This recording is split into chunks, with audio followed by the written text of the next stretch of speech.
Welcome back, movie fans. Today we're unlocking the quirky, explosive, and genius-filled world of Real Genius. This 1985 cult classic hid tons of behind-the-scenes secrets, unbelievable production stories, and wild facts that even longtime fans don't know. Get ready, because we're about to drop some seriously smart movie trivia. Real Genius wasn't about making nerds cool. It was about making them dangerous.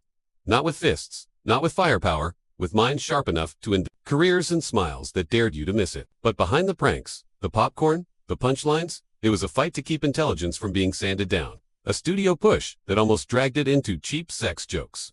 Music A casting gamble that turned Val Kilmer into the movie's pulse. A floating scene cut loose before it could become legend. These are 10 weird facts about Real Genius. We're thinking fast, beat looking tough. Welcome to the lab. The punchline comes with equations. Number 1. Real Genius feels weirdly clean for an 80s campus movie. And that wasn't an accident. It was a rescue mission. Early on, this project was being shaped to ride the exact wave that had just made movies like Revenge of the Nerds explode. Hollywood wanted the same recipe again. Smart kids as punchlines. Horny chaos. Crude gags, stacked on crude gags. A slobs versus snobs party where brains were just another excuse to get sloppy. That tone was baked into the first scripts by Neil Israel and Pat Professor, the hitmakers behind Police Academy and Bachelor Party. Their early version leaned much closer to Ranch than Wanda, treating genius like a gimmick instead of a worldview. On paper, it probably looked safe. Music the market was paying for. Vulgar. Then Martha Coolidge stepped in and quietly flipped the movie's spine. She didn't remove the comedy. She aimed at the cheap sex jokes got trimmed. The characters got sharper and more human. Suddenly, the laughs didn't come from mocking intelligence. They came from watching intelligent people mess up, panic, improvise, and still try to do the right thing. That pivot is why Real Genius doesn't feel like a relic. It still has pranks. It still has attitude, but it also has a heartbeat. Number 2. Once Martha Coolidge steered Real Genius away from the cheap nerd sex comedy lane, she made a second decision that mattered just as much. If the movie was going to joke about prodigies building weapons, it couldn't treat the audience like idiots. The science had to feel earned. The world had to feel real. Otherwise, the whole thing turns into cartoon noise. And the premise was already a trop. Pacific Tech isn't just a quirky campus, it's a pipeline. Brilliant students get recruited to build a laser so precise it can hit a human-sized target from space. In the wrong hands, that idea becomes silly. Instantly Coolidge refused to let it collapse. So, she did the work. Real research, real consultants. She studied places like Caltech and MIT, talked with academic experts and people familiar with military tech culture, and built a rule for the film that never changed. Music reality can bend, but it can't be lazy. The laser doesn't have to be literally possible, but the thinking behind it has to sound like something smart people would actually say in a room. That obsession shaped the details you can feel. Pacific Tech was modeled idyllically on Caltech. Dorm graffiti was copied from real campus walls, then embellished by actual Caltech students. Even Low, the genius hiding underground, wasn't random. He echoes those long-running university legends about brilliant students vanishing into tunnels beneath elite schools. Music, and that's why the comedy lands. The jokes aren't laughing at intelligence. They're laughing at what happens when intelligence gets used. Number 3. Real Genius already had the brains. What Teat still needed was a heartbeat. And for a while, that heartbeat was supposed to be someone else. Early on, the role of Chris Knight leaned toward John Cusack. He had the tone, the cool, the timing, but Cusack music passed, choosing to do Better Off Dead instead. And suddenly, this smart comedy had a problem no amount of research could solve. Without the right Chris, the movie turns into math homework with punchlines. Then Val Kilmer walked in and did something most actors would never risk in an audition. He didn't try to charm the room, he tried to dominate it. Producer Brian Grasser introduced himself and offered a handshake. Kilmer looked him over and said, "Sorry, but you look like you're 12. I like to work with men." It sounds like career suicide. One of those lines that should get you politely escorted out, but it didn't because it wasn't random arrogance. It was a live demonstration of the character. Chris Knight isn't impressed by titles. He doesn't perform respect just because someone expects it. He disarms authority by treating it like it's already lost. Kilmer wasn't reading Chris Knight. He was being him right there in the room before the movie even existed. That's what won it. Grasser didn't see an actor trying to please him. He saw the proof that this movie could have a lead. He felt untouchable, effortlessly smarter than everyone around him, dangerous in the calmest possible way. And that energy followed him onto set. Even early in his career, Kilmer had that detached, and vibe. Not loud, not chaotic, just unreachable, which could have been a problem, except it fit Chris Knight perfectly. The distance reads as intelligence. The lack of nice reads as confidence. The refusal to beg for approval becomes the joke and the weapon. Put him against William Atherton's controlled, smug, Professor Hathaway, music, and you get the film's best dynamic. Atherton plays power like it's sacred. Kilmer treats it like background noise. Number 4. Lo Hollyfeld's Unlimited in Tristan in Real Genius. Plays like the kind of genius prank only a movie would dare. 1 million+ submissions, a contest drowning under paper, a kid quietly breaking the system with math and obsession. It feels too extreme to be real. Except it was real. The movie didn't invent that loophole, it borrowed it years before the film. Caltech students had already figured out the same weakness. If a promotion doesn't cap entries, it's not a contest. It's a vending machine with a broken lock. In the late 1960s, students used early computers to mass-produce submissions for snack and food giveaways, targeting promotions that were basically begging to be exploited. And then the idea leveled up. In 1975, 3 programmers went after a McDonald's contest using an IBM computer system, generating roughly 1.22 million entries and flooding Southern California with them. The payoff wasn't mythical either. They reportedly pulled in about $10,000 out of $50,000 total prizes. A huge slice-off entire pool. The fallout hit fast. Complaints, embarrassment, music promotions getting tightened. Unlimited entries stopped being cute and started being dangerous. So, when Lowe runs the scam, it isn't just comedy. It's a warning shot. Because the punchline isn't that he's crazy, it's that the rules were no. Number 5. Michelle May Rinks. Jordan isn't just the quirky one in Real Genius. She's a jolt of electricity in human form, hyperactive, sleep-deprived, mechanically gifted, and so genuinely thrilled by ideas that her brain seems to sprint ahead of her mouth. In an era full of OT teen comedy girls, Jordan lands as something rarer. A woman whose intelligence isn't a prop. It's the engine, the joke, the charm, and then the movie ends. But Jordan doesn't. Years later, Chippendale, Rescue Rangers writer, producer Tad Stones, confirmed the quiet ripple effect. Jordan helped inspire Gadget Hackdrinch, and once you hear that, it snaps into place. The goggles, energy, the joyful tinkering, the curiosity that turns into invention. A brilliant, hands-on creator whose smarts feel warm and alive, not icy or superior. So Jordan didn't just steal scenes in a cult comedy, she became a blueprint. One performance echoing into a Disney icon decades later. Not bad for a genius running on caffeine, chaos, and pure invention. Number 6. Before Real Genius ever found its Mitch Taylor, the filmmakers flirted with a casting idea that sounds almost too perfect to be real. They briefly considered hiring an actual prodigy, a teenager who'd already graduated college at 14 and was heading toward law school. On paper, he was Mitched, a living headline, a walking genius, kid music story.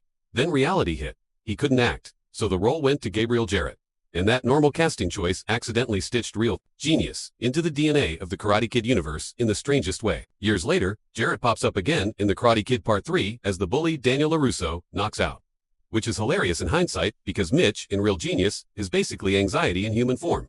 The overwhelmed kid, the pressure cooker, the last person you picture getting flattened in a tournament movie. And it doesn't stop there. Real Genius also has Yuji Okamoto as Fenton, one of Pacific Tech's intense orbiting competitors. Not long after, Okamoto becomes chosen in The Karate Kid Part 2. Then returns decades later in Cobra Kai, dragging that whole legacy back into the spotlight. Even Cobra Kai gets a little suspicious. It introduces characters named Chris and Mitch, and fans have long clocked it as the kind of deep-cut nod that show loves to sneak in. And Jarrett's real life takes the quietest turn of all. After acting, he became an advocate for the deaf community and went on to work as a sign language interpreter. A surprisingly grounded ending for a guy most people remember as stressed-out genius kid. So, a failed attempt to cast a real prodigy didn't just change one music role. It opened a weird little hallway between two cult worlds, and it's still echoing. Number 7. One of Real Genius's most legendary moments is the one most people didn't see in theaters. In a fully shot delete scene, Chris Knight floats outside a classroom. Casually lounging in a chair that's being carried by a cluster of helium balloons, students' music stare up from below like they're watching a prank turn into magic. And the wild part is, it wasn't a rumor or a sketch. It was real production work. Wires, stunt planning, the whole thing. It even played in test screenings and showed up in early trailers, which is why fans swear they remember it. Then the movie hit theaters, and the scene was gone. No official reason was ever stamped on it, but the most believable explanation is also the someone panicked about copycats, teen audiences, helium balloons, a stunt that looks easy to imitate, the kind of gag that could turn from funny to dangerous fast, music, and yet it never truly disappeared. Some TV airings, inserts, and home releases quietly put it back, which only made the scene grow bigger in fan memory. A missing moment that became part of the movie's mythology. Number 8, that popcorn ending looks like a goofy victory lap. In reality, it was a logistical nightmare dressed up as joy because the hard part wasn't popcorn. It was enough popcorn to bury a house and still read on camera like a tidal wave. The crew spent months popping it just to build the first mountain, and even after all that time, it still wasn't enough. They had to bring in outside suppliers to deliver more because the shot demanded a ridiculous volume that ordinary production tricks couldn't fake. Then the safety problems kicked in. Popcorn was going to rain down near hot lights, wiring, and equipment. So, it had to be treated with fire retardant. That prevented one disaster and created another. If wildlife got into it, especially birds, the treated popcorn could hurt them. So, the crew had to cover it, guard it, and control the area like they were. And the house wasn't some real neighborhood home either. It was a build meant to be sacrificed. set up in an area where construction was happening. Because once they released the popcorn, there was no clean reset. The timing had to hit. The flow had to hit. The camera had to catch it because you don't get a second take on gravity. Years later, Mythbusters tested the idea and basically confirmed what your brain already knows. Popcorn won't smash a house the way the movie shows. But the satisfying part is they also proved the core science isn't nonsense. Lasers really can. Popcorn. So, the scene cheats on scale, not on spirit. It's absurd, dangerous, weirdly precise, and just believable enough to feel like it almost could happen. And once you've seen it, that song will never sound the same again. Number 9. In 1985, promoting a movie online sounded like something a screenwriter would cut for being too unrealistic. No websites, no social media, no viral trailers. Most people didn't even have a home computer worth bragging about, and the word internet still felt like a rumor. But Real Genius went there anyway. About a week before release, director Martha Coolidge and members of the cast took part in what was essentially an online press conference staged inside a computer store in Westwood, California. Instead of reporters flying in or calling on journalists from around the country sent questions electronically through CompuServe, one of the earliest consumer online services. Text crawled in, answers crawled back. Slow, clunky, gloriously futuristic. And here's the wild part. It actually worked. Questions arrived digitally. Responses happened in real time. A Hollywood movie was being sold through a network instead of a phone, a fax machine, or a traditional press junket. By today's standards, it looks primitive. In 1985, it was basically magic. There's still debate over whether it was the first time a film did this, but it's widely treated as one of the earliest examples. A prototype for the online promo machine that would eventually become normal, and it fits the movie perfectly. Film about brainy kids and experimental tech didn't just predict the future, it quietly stepped into it first. Music. Number 10. The timing is insane.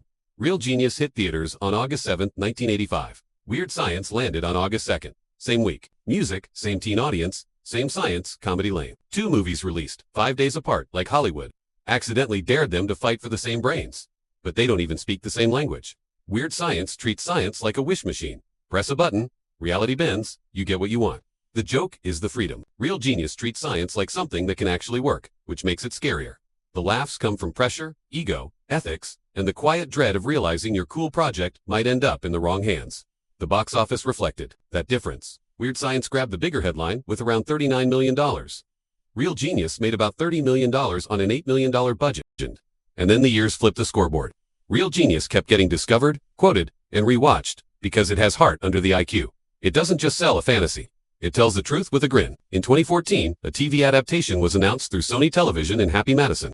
Like the industry wanted to bottle that vibe again, but it never really materialized. And that failure is its own proof. You can copy the premise, you can't mask the spark. 2 films entered the same week. Only one became a cult that refuses to die. Bonus fact. Real Genius sold itself with 2 very different poster vibes. One put Chris Knight next to Albert Einstein, basically saying, yes, he's a genius, just with sarcasm and bad decisions. It's a hilarious promise. Especially since Einstein never shows up in the film, for the extremely simple reason that he'd been dead for decades. The other poster went full chaos, with crispest like a human prank in progress against a towering city backdrop. Less future scientists, more walking trouble with an IQ. Then home video arrived and somehow made the marketing weirder. One later. DVD cover uses a Kilmer photo that looks subtly wrong. The face feels stretched, smoothed, and slightly distorted, like the designer discovered Photoshop and panicked. It's not scary, but it's unsettling in a way you can't unsee. So, here's the perfect irony. The movie is about brilliant minds, solving grobbles with precision. And somewhere in marketing, a genius approved that face and walked away like it was normal. That's what happens when a movie this smart gets marketed just a little sideways. If Real Genius still pulls you back into that mix of brains, sarcasm, and controlled chaos, you can bring it home by checking the links below for the DVD or 4K. Thanks for the support. It really means a lot. Now, let's get back to the experiment. By the end, Real Genius doesn't feel like an 80s comedy thought got lucky. It feels like a movie that refused to be dumbed down. It let smart characters stay smart. It let the jokes come from truth instead of cheap tricks. And it turned lasers, burnout, and college pressure into something strangely hopeful. Because beneath the sarcasm and the synths, it understood something real.